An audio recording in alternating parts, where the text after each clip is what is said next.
Okay. This meeting is being recorded. Hey guys, welcome to the 101 in 10, where you get to see your favorite indie artists from around the world 101 in 10 minutes. I'm your host, Ayasha Roberson, and I'm back this week with a new artist, and she is just one of a kind. Her lyrical style is so different.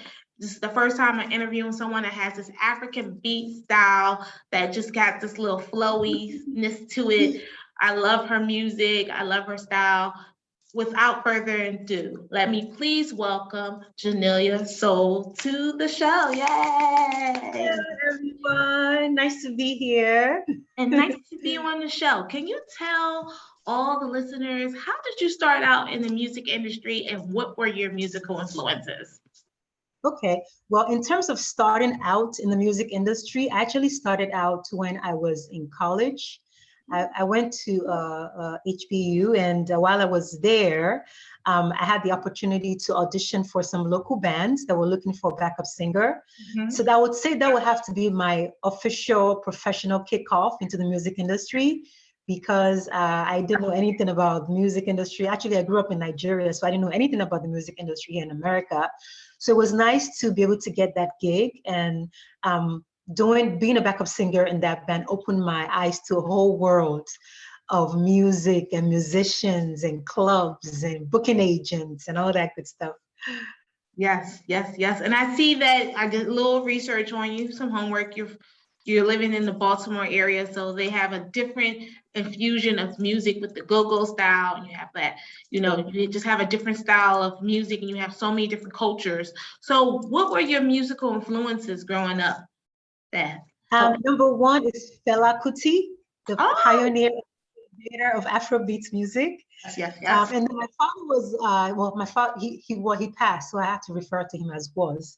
But my father was American. So, and while I was growing up in Nigeria, he was with us, and he would always play Marvin Gaye and Donna Summer, some jazz artists.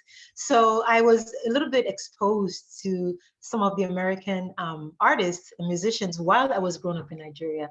So to answer your question, Fela Kuti is one of them. That Donna Summer, actually is one of my influences. I used to sing her songs, and then of Whitney Houston, I used to sing her songs growing up. And Sade, oh my gosh, how could I forget about Sade? Oh, yeah. Sade is another one of the major influences. Yeah, so those are a few.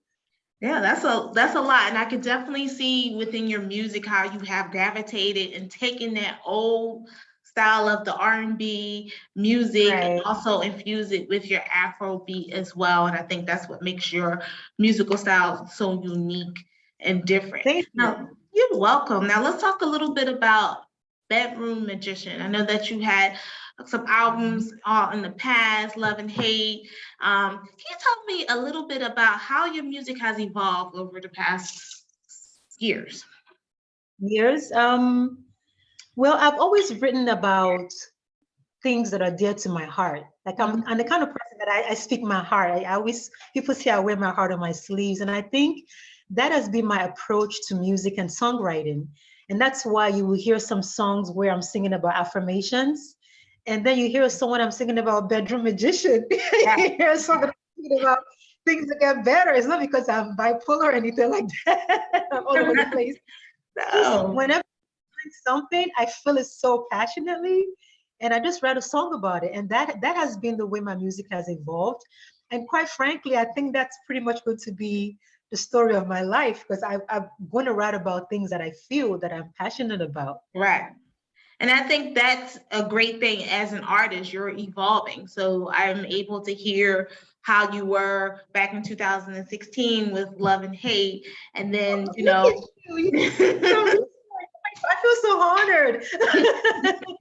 And how your music has upgraded to Bedroom Magician, and the guy that's on the song with you on there, I just love it. It has this really intimate vibe, mature vibe to it, and you can definitely see some transformation. Now, in your music, I can hear a little bit of a spiritual transformation that was going on as well, and then romances too. So I love that as you are this great artist that you actually can be able to tell the story in a way that relates to so many people. Do Do you find that people are able to, I mean, I am able to relate to your music, but I think that's what makes you this really unique songwriter, because you can relate and still stay relevant. I think a lot of artists have that issue nowadays, to stay relevant and still relate to the people, you know?